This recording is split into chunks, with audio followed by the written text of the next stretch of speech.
So about a month ago or so, we started off this series, Uprising, with a conversation regarding generosity. And we talked about the need for generosity, how this starts off by actually the idea of humility. And I pointed out that for many of us, we don't think about, I need more humility. In fact, we think just the opposite. We need more confidence or more courage in that respect. But we forget that actually the road to courage is a different track. But for us, regarding how we get to a place where we're actually confident in who we are, it starts off with humility. And humility, we know, is actually having a clear understanding of who you are and your abilities, your strengths, your weaknesses, your shortcomings. When you know who you are, then you're no longer having to pretend to be somebody else. And have you had those moments that, well, you know this, we've all done this, right? You're sort of one person with one group of people, you're another person with another group of people, you're a third person with another group of people, right? And then there's your family, and there's that madness, and so there's always, you're almost torn by having to be somebody in every single group. And I also know this when you have to remember stories you've told certain people, how you've spun it. Like, okay, I told the story this way to my coworkers. How did I tell it to the people I go to school with or whatever I do? And so humility, though, kind of helps begin to put us together. We have an awareness of who we are. And so that leads to integrity. And integrity is simply this. It's not so much an honesty issue as much as it is a consistency issue. This is why some people who are horrible human beings actually have more integrity than maybe some of us in this room. Because they're not pretending. They really are horrible human beings.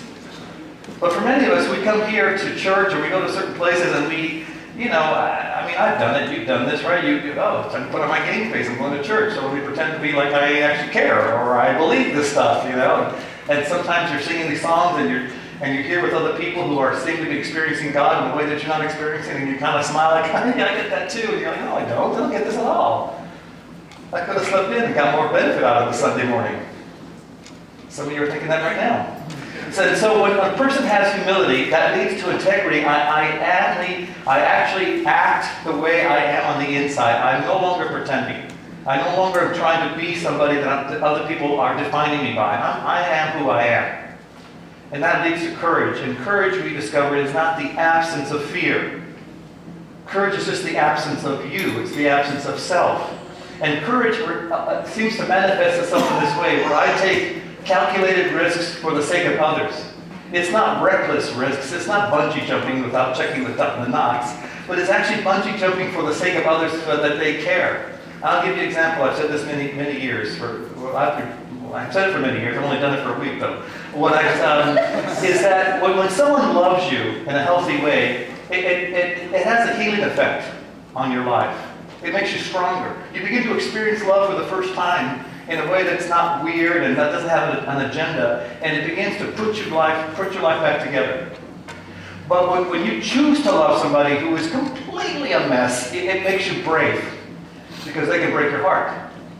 They can let you down. You're hoping for the best, and they take one step forward and 3 steps back, and so when you love somebody in a healthy way, it actually gives you courage. It's an act of courage to love somebody.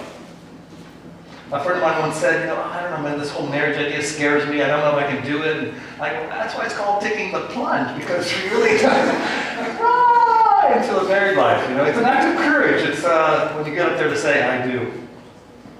So courage is taking healthy risks and calculated risks for the sake of others. But now we're in a quest for nobility. And Kim McManus was here last week, and she talked about gratitude. And we know this as a virtue. You and I know that gratitude seems to be this key that unlocks all the other virtues. In fact, it's almost like vitamins. It begins to heal you in a way that almost no other virtue does. I have a friend who we were processing some stuff, and we had a conversation. I suggested to her that, hey, once a day, just send me a text message of something that you're grateful for, just to get into the habit of being grateful. So it almost has to be intentional. To see everything as a gift. Now, I know that if you're like me, some of you woke up this morning, and it wasn't maybe this morning, but you wake up, and all you think about is the things that are not well in your life. Is that fair to say? You can answer. You just say, yes, I've done that. I've been that person. Okay, great. So we've all been those people. And so gratitude begins to see everything as a gift. For example, most of you walked today up the stairs. Here's what's funny. I'm willing to bet somebody's like, oh man, I hate these stairs. Gotta walk up here. Yeah, but you're not the folks that have to unload and load the stuff here in the morning. They kind of like pack mules carrying the stuff up here, you know. But have you ever thought to think about, do you have legs to complain about? Oh, I wish my wife was a better cook, you know, blah, blah, blah. I don't have that issue. She cooks really well. But most of you are never thinking in terms of the fact that you have food to eat. You've heard me say this before many times. You know, you live in the West, you live in Los Angeles, you win. You are going to live longer than 90% of the people on the planet. You have opportunities. You are going to live longer just because of your zip code. And while people have arguments for and against the Affordable Health Care Act, which I'm not going to stick them on one way or the other, you know there's actually medical care in this country you can get? Try that in most other countries. You can be critical and crap all over our educational system, but guess what? You get to be educated for free if you want to. You can get freely educated. Some of you may think, oh, this place is kind of weird. It looks odd. You can see. You can see stuff. That ought to be amazing to you.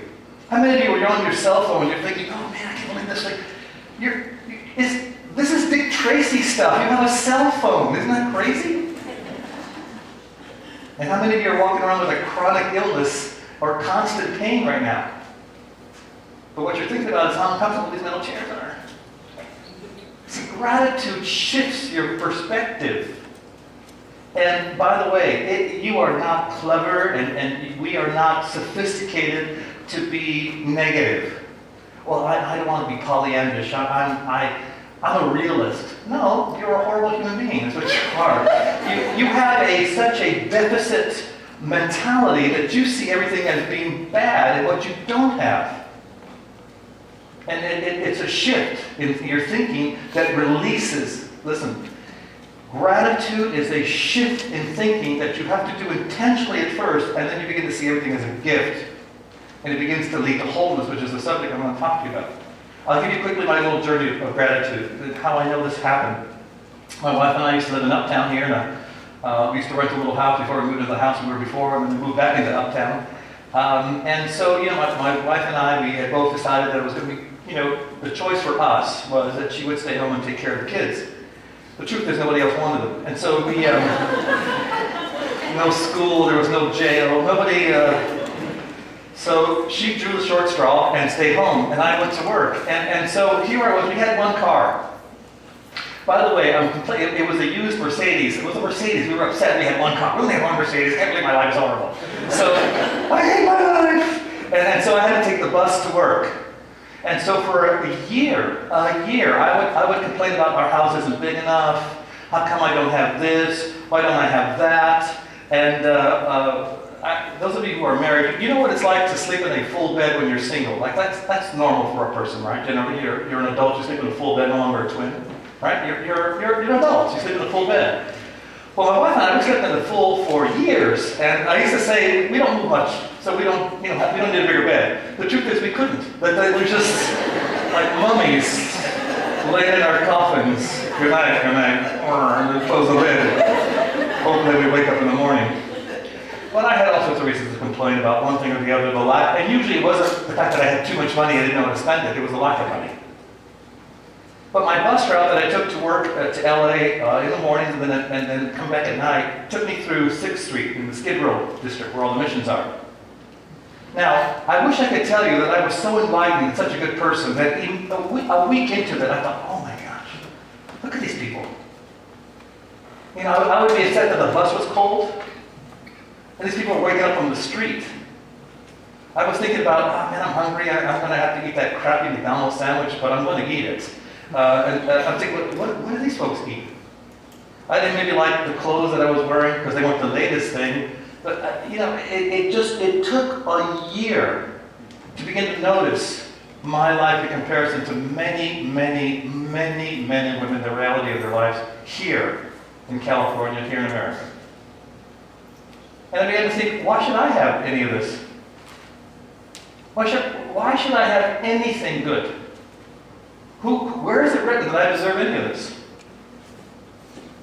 And it got to the point where I began to be even critical of the way my parents raised me. You know, those of you who are younger, that's a stage, by the way. There'll be a time that you'll have your own families, or you'll get a little bit older, you realize your parents, like, wow, they didn't kill me in my sleep. I should be thankful that, because I was quite an annoying child. I didn't even like my parents much, and the truth is we don't like you sometimes either.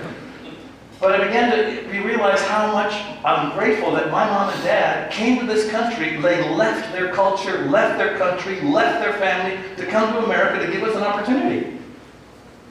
And this wasn't back in the day when, you know, that LA was an annex of Mexico. This was in the day when LA was still primarily white and you spoke English. And they had to go through all that. Everything shifted. Everything shifted. We began to be grateful for everything. Now, I wonder, have you had that moment where you had your own personal story, where you are now grateful for everything? Listen, I'm not talking about that you're goofy and you're silly about it, but that when you realize a moment of, man, something's not right, I wish I let that go. But you know what? I'm so glad that I have all of this. And you're grateful. Can we just agree that most of us are just horrible people like this? Most of us tend to be negative, horrible people. In relationships, we tend to take more than we give. No, not me. Yes, you, madam. Yes, you. I'm sort of looking at Lilia back here. Everybody is just, I'm tired of giving to you, woman, please. I'm just a man. Yikes. I had that one coming. 5'2", 130 pounds, and I'm still scared of it.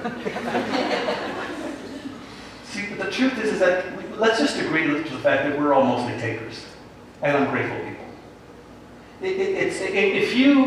If you were a 100% giving person, you wouldn't be human. You would be a god, wouldn't you? I mean, you would be this amazing person.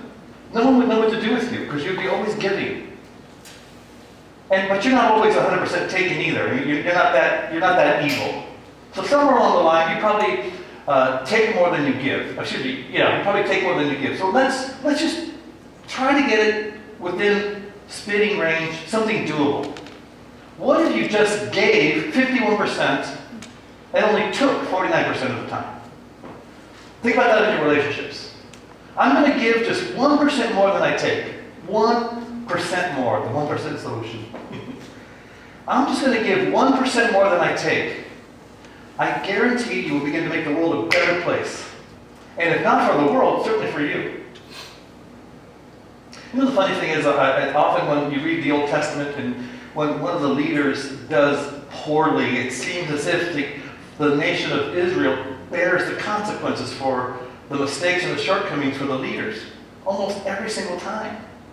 And if you're a thoughtful, reflective person at all, you begin to think, that doesn't seem to not live up to a person who is following God and living a life well and managing their life well. It's not just you that suffers. The people around you suffer.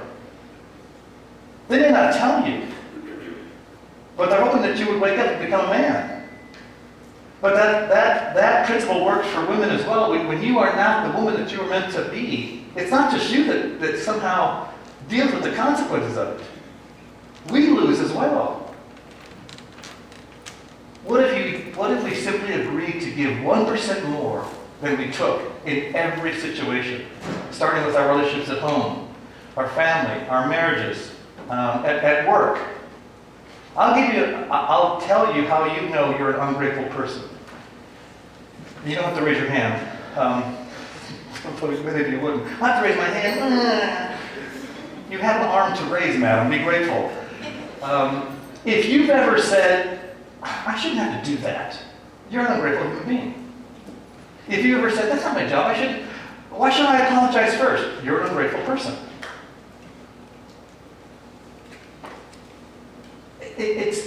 We are those people. And admitting it, confessing it, which is what I think sometimes our Roman Catholic friends have an edge on us Protestants who know better. Confessing it, saying it with your mouth, begins as like the first step for it releasing its grip on your life. I do this. I am this person. Now here's what I think as well. Tell me if I'm wrong. You're wrong.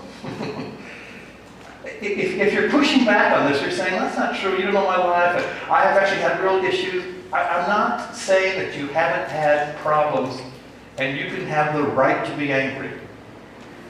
But I'm almost certain that if you shifted and took off those glasses of self-pity, bitterness, and unforgiveness, you would see the world through the eyes of wholeness and gratitude, and it would be completely different. And by the way, it's the same world. We create sometimes our own hell. We think it's out here. If only my husband did this, if only my wife did that, if only I had that job, if only I was this person, if only I wasn't, if I went to a different church, if only I had, I would be happier, healthier, wiser, I'd have more hair, I'd have less hair where I don't want it. Things would be better for me. No, because you'd still be that horrible human being in a different situation, and you'd have something else to complain about. Because often the wholeness that we need is not an inability because of our brokenness and our darkness and, I just had things happen to me. It's a refusal, it's a refusal to let go of your bitterness and a refusal to practice aggressive forgiveness. Let's go to the scriptures for just a moment. In Matthew chapter 12, verse 38 through 34. Jeez. Can't believe I make a living off public speaking. 28 through 34. What if you had the opportunity? I often think there's always just one thing. Like if you know that one thing, everything else, the mysteries of the universe would be open to you. You ever have those kind of thoughts? I just need this one thing. If I just had the answer to this one question, I'd be happy. What if you could ask God, what's the most important thing? What's the one thing I need to know? Just what's the one thing? If you could boil Christianity down to one thing, because I think for many of us, the whole idea of Christianity, besides sometimes sounding goofy, it's like it seems overwhelming. I gotta watch my mouth, I gotta stop drinking, I gotta stop sleeping around, I gotta stop doing this, I gotta go to church. It's like this list of stuff. But what if you were able to ask God, what's the one thing I need to do to be your follower? Because I want to be a healthy human being. I want to be healed. I want to be whole. I don't want to be this divided, disintegrated, fragmented person. What do I need to do? What's the one thing that's like the thing? Now we know that God had like 10 things that were like on his mind. Like these 10 things you need to do, right? 10 Commandments, by the way. But what's the one thing? So you want to 10 things? What's the one thing? Okay, here's the one thing. So one of the teachers of the law came and heard them debating. This was Jesus debating with another religious group of people. And noticing that Jesus had given them a good answer, which I'm sure really helped Jesus' confidence level, he asked him, hey, of all the commandments, which is the most important? There it is, the one thing. The most important one, answered Jesus, is this. Hear, O Israel, the Lord our God, the Lord is one. Love the Lord your God with all your heart, with all your soul, with all your mind, and with all your strength. The second one is this. Love your neighbor as yourself. There's no commandment greater than these. Well said. And replied, which again probably helped Jesus' confidence level. You are right in saying that God is one and there's no other but him. To love him with all your heart, with all your understanding, with all your strength. So, this is a completely holistic approach to living your life as a follower of God. Not just language that you use, but the way that I think, the way that I view life, the filters that I have, all that I am. And then to love your neighbor as yourself. This is really critical here. To love your neighbor as yourself is more important than all burnt offerings and sacrifices. Hold for a second, Elizabeth. This guy, this Middle Eastern religious teacher talking to Jesus, a rabbi, back in the 30s, the original 30s, in Israel, was saying, now that you say it, you're right. If a man or a woman, if a human being loves God with all that they are, and their neighbor as themselves, that's more important than any kind of religious activity. Prayer beads, gatherings, having a library full of Christian books that are collecting dust, religious slogans on your car, stuff, a religious image, which is usually going to be a lighthouse or a lamb, hanging on your wall. All of that is more important. That is more important than any of that. In fact, if someone does this, that's it. That's the most important thing. Verse 34.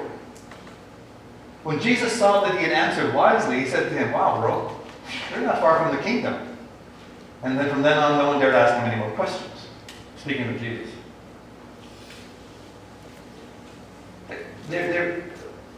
I need to help you step into this moment of understanding this. That if you wish to become a healthy human being, let's say your goal is just to be happy, to be satisfied, to have certainty of who you are, to have certainty of where you're going, what you ought to do, who you are. Put a pause on that for a second, by the way. By the way, if you don't know for certain who you are clearly from what God has told you, others will define you. And you know this, right? And they usually define you by your worst moments. I'm 56 years old. I will always be that kid who drove his bike off the roof in my mother's eyes. I will always be that child. Grown man, she still calls me Tabito. She's little. I could, shake her, but I'm afraid of her as well. Sometimes the hardest people to convince you've changed is your family. That's fine. That's just the way it is. But if you don't know who you are by the scriptures, who God says you are, others will define you. And generally by your worst moments. Oh, you're that person. Oh, you're that kid. You're that guy. You're that lady. You're that whatever. And then what's even worse is you'll define yourself by your worst moments. A mistake will happen. A relationship will go south. You go, I'm not good. I'm always doing this. Why am I so stupid? And like I said before, some of you wouldn't be friends with people if they spoke to you the way that you speak to yourself in your own head. You wouldn't associate with that person. We don't need people to crap all over us. We do a good job on ourselves. We just, I'm a worse person. God doesn't think that.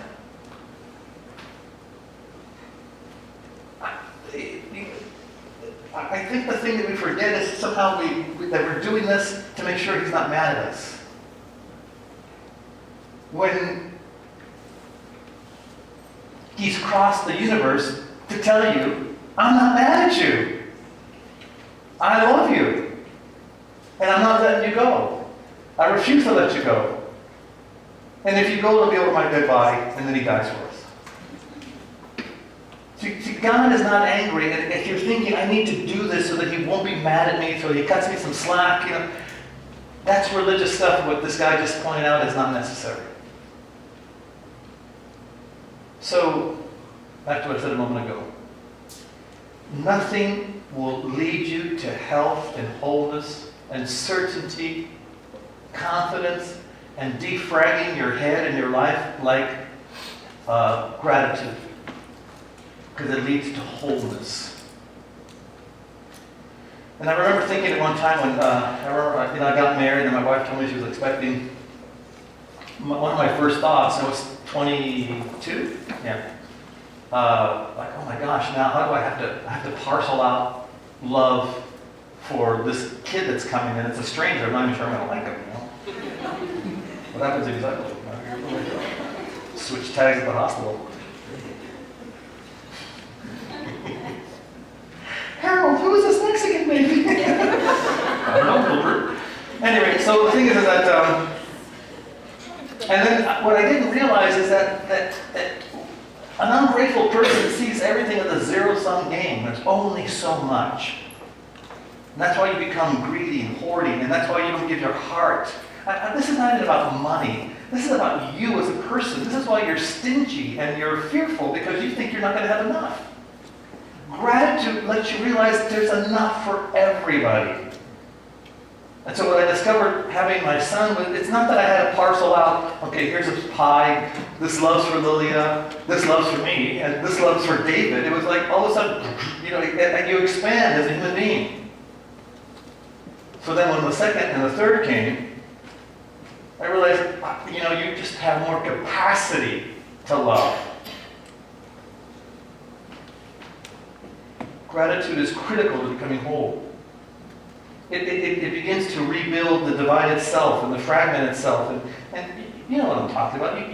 You have done stuff that you wish, like, how did I do that? Why did I? You've woken up in places that you didn't know how you got there. You have said things that were just nasty. You have been cruel. You have flipped off people on the freeway. I know you have, right? Because I saw you flip me off. It was awkward. We made eye contact. I had that one coming, so it's all right. You're critical of the barista that takes 3 seconds too long to make your Americano just correctly, right? Why is this person not getting my order right at McDonald's? Because it's McDonald's, that's why. And you're your worst self, and then you drive to church, and you think, man, why do I do that? Because we're broken, and we're takers, and we're horrible people, generally speaking, unless God comes and changes us. Listen, you've heard me say this before. Either you change yourself with God's power and God's grace, or you become yourself. That's your option. Who would you rather be? The man that God says you can be? The woman that God says you can become? Or you? I choose the version that God has. Starts with gratitude that makes me whole. This is why, at some level, when you eat, and many of you have the habit of praying before you eat, which is, I think, a good habit. I think it's a bad one. But I think some of us, it is just a habit. You get to eat food. Maybe you don't like the scrambled eggs and toast you have for dinner, right? But you're eating. Probably in a house, on plates, wearing clothes, as you're watching Netflix, on your tablet. It's kind of hard to complain. I mean, come on. I can't believe the Wi-Fi's so slow.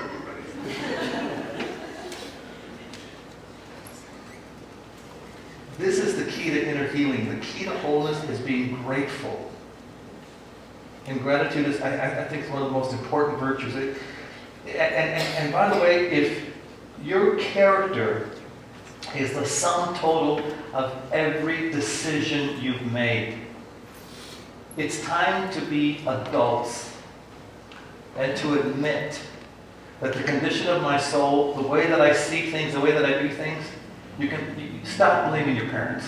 Stop blaming men. Stop blaming women. Stop blaming your ethnic background or the social construction of this country or blah, blah, blah, blah, blah. Okay, fine. Maybe those things exist. But in the end, you decide the condition of your soul. You get to decide the response you're going to have. You get to decide whether you're going to forgive or not. You get to decide whether or not you're going to be higher and better than the mess that we sometimes muck around in. All of us. Character is also only exhibited in relationships with other people. I've mentioned this before in the past, but it's a good test. Have you ever wondered what it's like to experience you? Have you ever asked anybody, what's it like to be on the other side of me? You ever done one of those anonymous 360s? You know what I mean by that? Go through a survey, send an email out to 15, 20 people, they respond back, there's questions, but it's anonymous. So the person can be as honest as possible.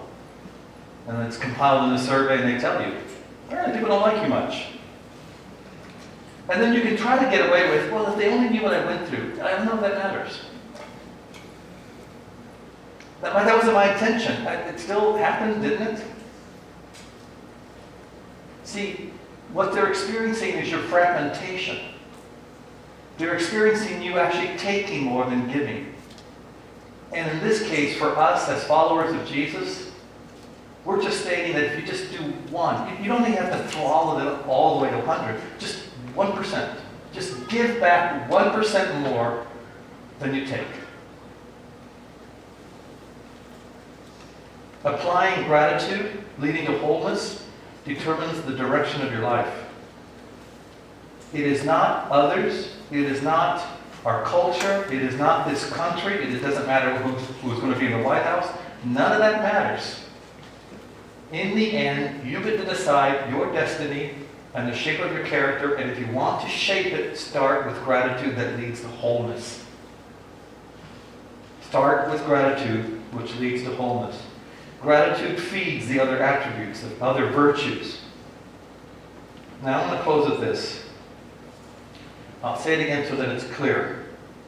What stops us from moving towards wholeness? A lack of gratitude. Because people would rather hold on to, I did this, rather, let me say this again. I would rather hold on to a lack of forgiveness and bitterness than to step forward into wholeness. Now, I could blame, my parents used to beat the crap out of me, so that's why I'm bitter, or I'm Hispanic, so we're very violent and, emotional, or whatever, right? I was raised in Millennium Park. That answers a lot of questions, doesn't it?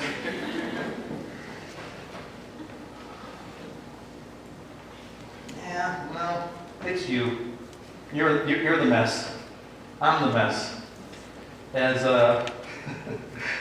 my wife's a British author fan, and Russian authors. One of her favorites is a guy named G.K. Chesterton.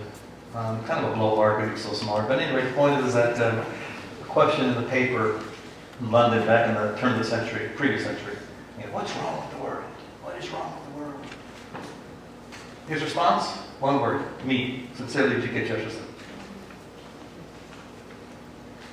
What's wrong with the world? You. What's wrong with the world? Me. To change it. Be grateful. Be grateful. When you walk out of here, you got to go park. Oh, it's so far to walk to get my car. See if it doesn't work because I can't believe it. You got a car, don't you? I mean, come on. Oh, I got to go home and make lunch. We only have bologna. Which, for a lot of Mexican families, bologna and tortilla, it's like, and a Coke, that's like Thanksgiving, isn't it? You kidding me?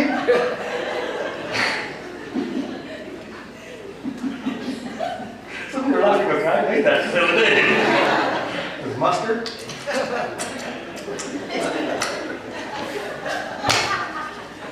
Not time for pan dulce. When you think, I don't deserve this, you are ungrateful and you will not become whole. Gratefulness sees everything as a gift. When you fear losing, like, I apologize, I'm not gonna hold that. You need to apologize, probably many of you, for something stupid you've done, said. They had it coming. Do you want to get healthy or not? This reminds me of the story in the book of John, right? The guy, 38 years, who was crippled, couldn't move, probably sitting in his own filth. 38 years. The only question Jesus asked him, do you want to get well? Which seems almost sarcastic. Right? Because only Jesus can ask that question. Hey, do you want to get well? Like, hey, bro, that's kind of messed up. Dial it back a little bit. So Jesus, but Jesus asked, listen, he's asking you that question this morning. Do you want to get well or not? If you don't want to get well, if you want to stay who you are, you want to stay, that's why the track will lead us to generosity. And that is this quest for nobility. Gratitude leads to wholeness. I'm healed. And then I become a generous person because I'm no longer afraid of people taking advantage of me. I don't see the world as a zero-sum game. And then I become that man or woman who is noble.